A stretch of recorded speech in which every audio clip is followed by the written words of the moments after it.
प्रधानमंत्री नरेंद्र मोदी ने कहा है कि इस बार माओवादी आतंक से प्रभावित क्षेत्रों में दिवाली खास होने जा रही है। वो वर्षों बाद दिवाली देखेंगे। उन्होंने कहा कि वो दिन दूर नहीं जब देश माओवादी आतंक से पूरी तरह से मुक्त होगा। ये मोदी की गारंटी है। पीएम मोदी ने कहा कि देश में आतंकवाद की चर्चा होती थी, आर्टिकल 370 पर डिबेट होती थी, लेकिन कांग्रेस के राज में पनपे अर्बन नक्सल ऐसी संस्थाओं पर कब्जा जमा कर बैठे थे जो नक्सलवाद की घटनाओं पर पर्दा डालने का काम करते थे। माओवादी आतंक के कई पीड़ित अभी कुछ दिनों पहले ही दिल्ली आए थे। 7 दिन रहे, हाथ पैर जोड़कर कह रहे थे कि हमारी बात हिंदुस्तान के लोगों तक पहुंचाएं। माओवादी आतंक के ठेकेदारों ने उस जुल्म के शिकार हुए लोगों की कहानियां भी देश के लोगों तक पहुंचने नहीं दिया, जहां देश का करीब हर बड़ा राज्य माओवादी हिंसा की चपेट में था। बाकी देश में संविधान लागू था, पर आज माथे पर जो लोग संविधान की किताब लेकर नाचते हैं, वो माओवादी हिंसा में लगे लोगों की रक्षा के लिए दिन रात लगा देते थे अपना समय। रेड कॉरिडोर में सरकार की कोई मान्यता नहीं होती थी, शाम को घर से बाहर नहीं निकल पाते थे। प्रधानमंत्री ने कहा कि बीते 50 से 55 साल में इस माओवादी आतंक की वजह से हजारों लोग मारे गए, कितने ही सुरक्षाकर्मी माओवादी आतंक का शिकार बने और कितने ही नौजवानों को हमने खोया। ये नक्सली इलाके में स्कूल और अस्पताल नहीं बनने देते थे, जो बने हुए थे उन्हें भी बम से उड़ा देते थे। तो दशकों तक विकास की रोशनी से देश का एक बहुत बड़ा हिस्सा, बहुत बड़ी आबादी वंचित रही और इसका बहुत बड़ा नुकसान हमारे आदिवासी, दलित भाई बहनों और गरीब लोगों को उठाना पड़ा। तो देखिए, प्रधानमंत्री ने कहा कि मैं देश के नौजवानों को इस हाल में नहीं छोड़ सकता था। मैं बेचैनी महसूस करता था, जुबान पर ताला लगाकर बैठा था। मैं उन माताओं को जानता हूं जिन्होंने अपने लाल खोए हैं। उन माताओं की अपने लाल से कुछ अपेक्षाएं थी, इसलिए हमारी सरकार ने पूरी संवेदनशीलता के साथ भटके हुए नौजवानों को मुख्यधारा में लाने का प्रयास किया। तो 11 साल पहले तक देश के 125 से ज्यादा माओवादी आतंक से प्रभावित थे और आज सिर्फ 11 जिले ही नक्सल प्रभावित हैं। इस 11 में से भी अब सिर्फ 3 जिले ही ऐसे बचे हैं जो सबसे अधिक नक्सल प्रभावित हैं। पीएम मोदी ने कहा कि बीते दशक में हजारों नक्सलियों ने हथियार डाले हैं और मैं आपको सिर्फ पिछले 75 घंटों का आंकड़ा देता हूं। मैं जानता हूं कि ये मीडिया का मेन न्यूज़ नहीं है, लेकिन मेरे जीवन का एक बहुत बड़ा संतोष का विषय है ये। इन 75 घंटों में 303 नक्सलियों ने सरेंडर किया। एक ज़माने में जिनका 303 चलता था, आज वो 303 सरेंडर हुए हैं। ये सारे लोग अब बंदूकें छोड़ करके, बम छोड़ करके भारत के संविधान को गले लगाने के लिए तैयार हुए हैं। जब संविधान के लिए पूर्ण समर्पित सरकार होती है न, तब गलत रास्ते पे गया हुआ व्यक्ति भी लौट के अपने आंखों को उस संविधान पर टिका देता है। अब वो विकास की मुख्य धारा में वापस आ रहे हैं और ये लोग स्वीकार कर रहे हैं कि वो गलत रास्ते पर थे। प्रधानमंत्री ने कहा कि कभी मीडिया की हेडलाइंस हुआ करती थी, छत्तीसगढ़ के बस्तर में एक पूरी बस को उड़ा देना।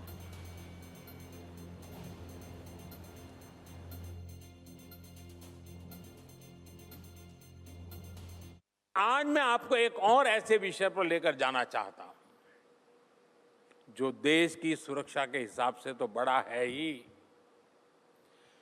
ये मेरे देश के नौजवानों के भविष्य से भी जुड़ा हुआ है। ये विषय नक्सलवाद का है। अब मैं समझता हूं ये नक्सलवाद शब्द ऐसे ही लोगों ने लटका दिया है। हकीकत में ये माओवादी आतंक का है। ये माओवादी आतंक की कथा मैं आज सुनाना चाहता हूं आपको। कांग्रेस के शासन में जो अर्बन नक्सलों का जो इकोसिस्टम है, ये जो अर्बन नक्सल है, वो कुछ तरह ऐसे हावी थे, आज भी है। माओवादी आतंक का कोई भी घटना देश के लोगों तक न पहुंचे, इसके लिए वो बहुत बड़ी सेंसरशिप चलाते रहते हैं। वो हमारे देश में आतंकवाद की इतनी चर्चा होती थी, आर्टिकल 370 पर डिबेट होती थी, लेकिन हमारे शहरों में जो कांग्रेस के राज में पनपे हुए अर्बन नक्सली बैठे थे, जो ऐसी संस्थाओं पर कब्जा जमा करके बैठे थे, वो माओवादी आतंक पर पर्दा डालने का काम करते थे, देश को अंधेरे में रखते थे। अभी कुछ दिन पहले भी माओवादी आतंक के कई पीड़ित दिल्ली आए थे। ये बड़ी दर्दनाक चीज है। बहुत बड़ी मात्रा में आए थे। किसी की टांग नहीं थी, किसी का हाथ नहीं था, किसी की आंख नहीं थी, शरीर के अंग कुछ चले गए थे। ये माओवादी आतंक के शिकार लोग थे। गांव के गरीब आदिवासी भाई बहन, किसान के बेटे थे, माताएं बहनें थी, दो दो पैर कट चुके थे। वो दिल्ली में आए थे, 7 दिन रहे, हाथ पैर जोड़ करके कह रहे थे कि हमारी बात हिंदुस्तान के लोगों तक पहुंचाइए। प्रेस कॉन्फ्रेंस किया उन्होंने। आप में से किसी ने देखा नहीं होगा, सुना नहीं होगा।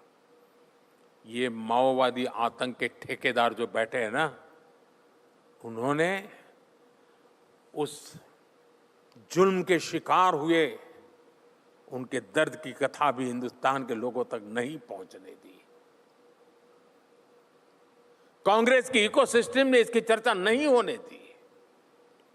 साथियों, हालत ऐसे थे कि देश का करीब करीब हर बड़ा राज्य नक्सली हिंसा, माओवादी आतंक की चपेट में था।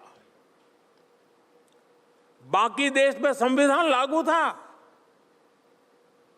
लेकिन रेड कॉरिडोर में संविधान का कोई नाम लेने वाला नहीं था। और मैं बहुत जिम्मेवारी से कहता हूं कि जो माथे पर संविधान की किताब लेकर के नाचते हैं ना, वे आज भी ये माओवादी आतंकियों जो संविधान को नहीं मानते हैं, इनकी रक्षा के लिए दिन रात लगा देते हैं। साथियों, सरकार तो चुनी जाती थी, लेकिन रेड कॉरिडोर में उसकी कोई मान्यता नहीं होती थी।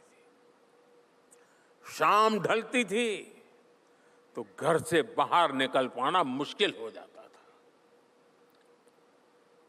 जो जनता को सिक्योरिटी देने वाले लोग थे, उनको भी सिक्योरिटी लेकर चलना पड़ता था। साथियों, बीते 50-55 सालों में इस माओवादी आतंक की वजह से हजारों लोग मारे गए। कितने ही सुरक्षाकर्मी माओवादी आतंक का शिकार बने। कितने ही नौजवानों को हमने खोया। ये नक्सली, ये माओवादी आतंकी स्कूल नहीं बनने देते थे इलाके में, अस्पताल नहीं बनाने देते थे। अस्पताल है तो डॉक्टर को घुसने नहीं देते थे। जो बने हुए थे उनको भी बम से उड़ा दिया जाता था। दशक तक विकास की रोशनी से देश का एक बहुत बड़ा हिस्सा, बहुत बड़ी आबादी वंचित रही। इसका बहुत बड़ा नुकसान हमारे आदिवासी भाई बहनों को, दलित भाई बहनों को, गरीब लोगों को उठाना पड़ा। साथियों, माओवादी आतंक देश के नौजवानों के साथ बहुत बड़ा अन्याय है, बहुत बड़ा पाप है। मैं देश के नौजवानों को इस हाल में नहीं छोड़ सकता था। मैं बेचैनी महसूस करता था, जुबान पे ताला लगा के बैठा था। आज पहली बार मेरे दर्द को आज आपके सामने मैं प्रस्तुत कर रहा हूं। मैं उन माताओं को जानता हूं जिन्होंने अपने लाल खोए हैं। उन माताओं की अपने लाल से कोई अपेक्षा थी, आशा थी। या तो वो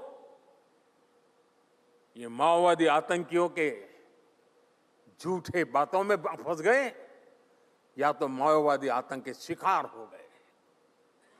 और इसलिए 2014 के बाद हमारी सरकार ने पूरी संवेदनशीलता के साथ भटके हुए नौजवानों को मुख्य धारा में लाने का प्रयास किया। और मैं देशवासियों को आज पहली बार कह रहा हूं, देशवासियों को संतोष होगा, देशवासियों में आशीर्वाद देंगे। जिन माताओं ने अपने लाल खोए, वो माताएं हमें आशीर्वाद देगी, देश की शक्ति को आशीर्वाद देगी। और आज देश उसके नतीजे देख रहा है। 11 वर्ष पहले तक देश के 125 जिले 125 से ज्यादा माओवादी आतंक से प्रभावित थे। और साथियों, आज ये संख्या सिर्फ 11 जिलों तक सिमट गई है।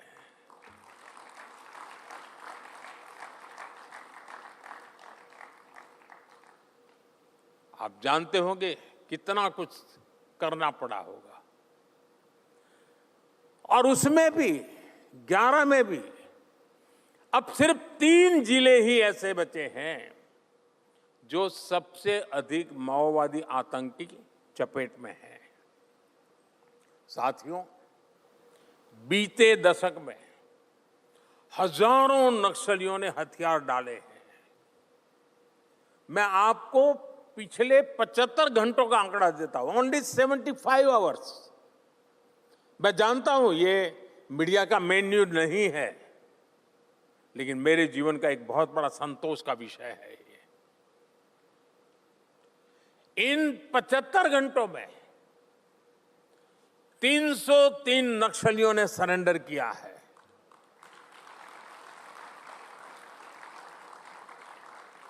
एक जमाने में जिनका 303 चलता था ना, आज वो 303 सरेंडर हुए हैं।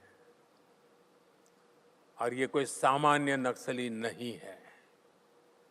किसी पर 1 करोड़ का इनाम था, किसी पर 15 लाख का इनाम था, किसी पर 5 लाख का इनाम था। और ये सारे के सारे इनके नाम पर इनाम घोषित हुए थे। इन नक्सलियों से बहुत बड़ी मात्रा में हथियार भी पकड़े गए। ये सारे लोग बंदूकें छोड़ करके, बम छोड़ करके भारत के संविधान को गला लगाने के लिए तैयार हुए हैं। और जब संविधान के लिए पूर्ण समर्पित सरकार होती है ना, तब गलत रास्ते पर गया हुआ व्यक्ति भी लौट करके अपनी आंखों को उस संविधान पर टिका देता है। अब वो विकास की मुख्य धारा में आ रहे हैं और ये लोग स्वीकार कर रहे हैं कि वो गलत रास्ते पर थे। 5-5 दशक बिता दिए, जवानी खपा दी, लेकिन उन्होंने जो सोचा था वो परिवर्तन नहीं आया। अब ये भारत के संविधान पर विश्वास करते हुए आगे बढ़ेंगे। साथियों, कभी ही मीडिया की हेडलाइंस हुआ करती थी, छत्तीसगढ़ के बस्तर में ये हुआ वो हुआ, एक पूरी बस को उड़ा दिया, इतने सुरक्षा बल के जवान मारे गए। बस्तर ये माओवादी आतंकियों का, नक्सलियों का गढ़ हुआ करता था। और अब आज मैं उसी बस्तर का उदाहरण देता हूं। आदिवासी नौजवान बस्तर ओलंपिक का आयोजन करते हैं और लाखों नौजवान बस्तर ओलंपिक में आकर के खेल के मैदान में अपनी ताकत दिखा रहे हैं। ये बदलाव है। साथियों, इस बार माओवादी आतंक से मुक्त क्षेत्रों में दिवाली की रौनक कुछ और होने जा रही है। 50-55 साल हुए दिवाली नहीं देखी थी उन्होंने।